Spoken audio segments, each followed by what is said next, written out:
অর্থই সকল অনর্থের মূল। এই প্রবাদ বাক্যটি দিয়েই আজকের আমি আমার কিছু কথা এখানে আপনাদের সামনে তুলে ধরতে চাচ্ছি। বিষয়টা হলো, যেহেতু অর্থ সকল অনর্থের মূল, তাহলে আমরা ছুটি কিন্তু সেই অর্থের পিছনে। আর অর্থ ছাড়া এই জীবনটা কিন্তু, এই জগতের জীবনটা কিন্তু নিরর্থক। আসসালামু আলাইকুম। শুধু দর্শক, আমার এই কথাগুলি যারা দেশে বিদেশে, দেশের বাইরে যে যেখানে বসে দেখতেছেন, সকলকে অভিনন্দন। এবং এই কথাগুলোর উপরে আমি আমার কিছু মনের ভাব অথবা কিছু দুঃখ বলেন, কিছু অভিজ্ঞতা বলেন, শেয়ার করার চেষ্টা করতেছি। আপনারা যদি এই কথাগুলো শোনেন এবং এই কথাগুলোর উপরে আমার দেশের কিছু লোক উপকৃত হয়, তখন আমি ধন্য। বিষয়টা হচ্ছে এরকম, আমি আজ দেশের বাইরে কাতারে আছি, একটা অফিসে ছোট্ট একটা জব করি। আমি সেই অফিসে আছি, স্যাররা আসতে একটু দেরি হচ্ছে বিধায় আমি এখন আমার কথাগুলো বলতে যাচ্ছি। আমি যা দেখলাম, আমি এর আগে আরও একটা দেশে ভ্রমণ করেছি আপনাদের দোয়ায়, তো সেখানেও যা দেখলাম এখানেতেই একই অবস্থা। যারা সাধারণত বিদেশে আসেন বা বিদেশ করেন, তাদের গার্জিয়ানদের এবং তাদেরকে এবং দেশবাসীকে সকলকে আমি বলতে চাই, বিদেশে মানুষ কেন আসে? বিদেশে মানুষ আসে ছোটোমোটো দুইটা কারণ: কাজ করবে আর পয়সা কামাবে। কিন্তু আপনি যে কাজ করবেন, যদি সেই কাজটা নাই জানেন, তাহলে পয়সাটা কামাবেন কেমনে? তখন সেক্ষেত্রে কী হবে? সেক্ষেত্রে আপনার নিজের সুন্দর জীবনটা, সুন্দর ভবিষ্যৎটা, সুন্দর আশাটা, স্বপ্নটা ওখানেই শেষ। এজন্য বিদেশে আসার আগে আপনাকে অবশ্যই আপনাকে কাজ শিখতে হবে। আপনাকে ডিটারমিনেশন হতে হবে, আপনাকে পরিকল্পনা করতে হবে আপনি কোন ধরনের কাজ শিখবেন এবং কোন ধরনের কাজ গিয়ে বিদেশে করবেন এবং সেখান থেকে আপনি কী ইনকাম করবেন।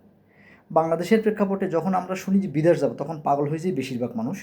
তখন মনে করি যে বিদেশ গেলেই না জানি অনেক কিছু কামাই ফেলবো এবং অনেক কিছু করে ফেলবো। আসলে বিষয়টা এরকম না, মোটেই না। বাংলাদেশের চেয়েও বিদেশে টাকা কামাই করা অনেক কঠিন, অনেক কষ্টের। তো বাংলাদেশ থেকে যখন আমরা এই কথাগুলি কারো কাছে শেয়ার করি, যখন বলি যে এই বিদেশে যাব, তখন কোনো দালাল, কোনো অফিস, কোনো আত্মীয় স্বজন কেউ আমাদেরকে ছাড় দেয় না, কেউ আমাদেরকে সঠিক কথাগুলো বলে না। বিশেষ করে কাতারে যারা আসছেন, প্রায় 4 লক্ষ প্লাস বাঙালি আছে এই দেশে, এদেশের সরকারের হিসাব অনুযায়ী। তো 4 লক্ষ প্লাস বাঙালি যদি থাকে, আপনি কি মনে করেন 4 লক্ষ প্লাস বাঙালি কাজ করে এবং কাজ জানে? না, মোটেই না। আমি কাতারে আছি, কাতারের একটা অফিসে আছি, এখানে শুধু পাবলিক নিয়ে খেলাবেলা। সেই অনুযায়ী আমি যা দেখলাম, এখানে কাতারের সর্বোচ্চ 1 থেকে 1.5 লক্ষ মানুষ কাজ করে, কাজ জানে এবং কাজ করে। আর বাকি সব লোকজন বাড়ির থেকে ঋণ টাকা আনে, খায়, রুম ভাড়া দেয়, এখান থেকে ঋণ ফিন করে খায়, টুকটাক কাজবাজ করে জীবনযাপন করে। কবে যে দেশে যেতে পারবে, কবে যে টাকা পাঠাতে পারবে, কবে স্বাবলম্বী হতে পারবে, কখন তার এই স্বপ্ন পূরণ হবে, তার কোনো ইয়ত্ত নেই। কিন্তু এই ঘটনাটা কেন ভাই? আপনারা কি জানেন এর অর্থটা কী? কেন? আমি খুঁজে বের করেছি, শোনেন আমার কাছ থেকে তাহলে। বিষয়টা হচ্ছে, আমরা যখন বাংলাদেশ থেকে আসার আগে বাংলাদেশের গভর্নমেন্টের কাছে যে গার্জিয়ান, সবার আগে গার্জিয়ানের কাছে এই খবরগুলো পৌঁছায় এবং যায় যে অমুক কান্ট্রিতে লোক লাগবে, অমুক কান্ট্রিতে জনশক্তি লাগবে, অমুক কান্ট্রিতে লেবার লাগবে, কী পেশায় কেমনে কী লাগবে, সব আমার দেশের মন্ত্রণালয়ে এই খবরগুলো চলে যায়। আর ওখান থেকেই আমরা, যারা এজেন্সিগুলো আছে বা লোকজন আছে, তারা পারমিশনগুলো পায় লোকজন পাঠানোর জন্য। আচ্ছা, বাংলাদেশ সরকার খুব ভালো জানে যে কোন দেশে কোন ধরনের লোক পাঠাইলে এবং কোন দেশে কোন ধরনের লোক পাঠাইলে বাংলাদেশ স্বাবলম্বী হবে এবং যারা যাবে তারাও স্বাবলম্বী হবে।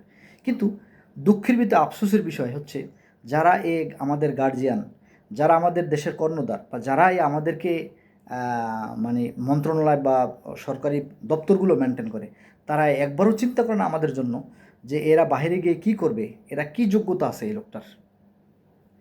একবারও কেউ আমাদের জন্য চিন্তা করে না। যার জন্য আসছে, হ্যাঁ পাঠাই দাও। কি শিক্ষিত, কি অশিক্ষিত, কি কাজ জানা, কি কাজ না জানা, কি ভালো কি মন্দ, দেখার কোনো সুযোগ নাই। শুধুমাত্র লেবার, লেবারে ঢেলে দাও। আর অফিসে আইসা সারাদিন লোকজন ঘুরবে আর বলবে, ভাই কাজ আছে, ভাই কাজ আছে। কী কাজ করবেন ভাই, কী কাজ জানেন? ভাই যদি কোথাও হেল্পারে ঢেলে দিতেন, ভাই যদি কোনো হেল্পারের কাজ থাকতো। আরে ভাই, আপনি একজন আর হেল্প করবেন, হেল্প যে করবেন আপনি, আপনার আগে তো হেল্পার, এই একটা কাজ হইলে সেখানে হেল্পার লাগে 1 জন বা 2 জন, কিন্তু আপনি তো 1.5 লক্ষ 2 লক্ষ লোক হেল্পার। কয়জন লোক আপনি হেল্পারিতে কাজ করবেন? আর যদি আপনি, বাংলাদেশ সরকার বলতো, কোনো দেশ থেকে যখন কাজের রিকোয়ারমেন্ট যায়, রিকোয়েস্ট যায়, তখন যদি সরকার বলে যে না, হ্যাঁ আমি অ্যাভারেজ লোক দেবো না, আমি শুধুমাত্র পাইপ ফিটার লোক দেবো। একটা ট্রেডের কথা বললাম, pipe fitting, oil and gas ফিল্ডে, বিশেষ করে মিডল ইস্টের যে কোনো কান্ট্রিতে তেল, গ্যাস এগুলো ওঠে এবং এই সেক্টরেই বেশিরভাগ লোকজন কাজ করে। আচ্ছা, তো সেখানে কী ধরনের কাজ হয়? আমাদের দেশের গভর্নর, আমার দেশের মন্ত্রণালয়, আমার দেশের সচিবালয় সবাই ভালো করে জানে যে এই মিডল ইস্টে কী ধরনের কাজ আছে বাঙালিদের জন্য এবং বাঙালিরা কী কাজ জানে এবং কোন কাজটা শিখলে এরা গিয়া নিজেরা ভালো থাকবে এবং দেশকে ভালো রাখতে পারবে, দেশের রেমিটেন্স আসবে। কিন্তু একটা বারও কেউ বলে নাই কথাগুলো। না বলার কারণে আপনি আমি আজ বিপদগ্রস্ত। সবাই মানে average free visa, average labour. আসলে কি ভাই আপনি চিন্তা করেন তো, এই দেশে যারা আসছে এরা কি সবাই লেবার? খুব কষ্ট লাগে ভাই, খুব। তাহলে বিষয়টা কী দাঁড়ালো যে অ্যাভারেজ শুধু পাঠিয়ে দেয়, শুধু অ্যাভারেজ পাঠিয়ে দেন। আচ্ছা, এখানে অনেকগুলো ট্রেড আছে, মিডল ইস্টে কাজ করার জন্য অনেকগুলো ট্রেড বা অফিসিয়াল কাজ করার জন্য অনেকগুলো ট্রেড আছে। এই ট্রেডগুলো যদি চুজ করে বাংলাদেশের যে ট্রেনিং সেন্টারগুলো আছে, আমি অবশ্য এই বিষয় নিয়ে ট্রেনিং সেন্টার এবং কী কাজ শিখলে ভালো হবে, কী কাজগুলো শিখে আসবেন, কোত্থেকে শিখবেন, কেমনে শিখবেন, এগুলো নিয়ে আমি সামনে আর একটা ভিডিও দেবো। আপনারা আজকে আমার অফিসের টাইম হয়ে গেছে, স্যাররা চলে আসবে। তো এই পর্যন্ত আপনারা ভালো থাকেন আর আমার সাথেই থাকেন, আমার সাথে থাকেন, আমার চ্যানেল, আমার ভিডিওগুলো ফলো করতে থাকেন। আমি আপনাদেরকে এইগুলো নিয়ে রীতিমতো যে যে সমস্যাগুলো হচ্ছে এখানে এই দেশে এবং কী হলে এর সমাধানটা হতে পারে, এইগুলো নিয়ে আমি প্রায় সময় আপনাদের সামনে আসবো। আপনারা সে পর্যন্ত ভালো থাকবেন, আমার জন্য দোয়া করবেন। আপনারা সবাই ভালো থাকবেন। আসসালামু আলাইকুম ওয়া রাহমাতুল্লাহি ওয়া বারাকাতুহু।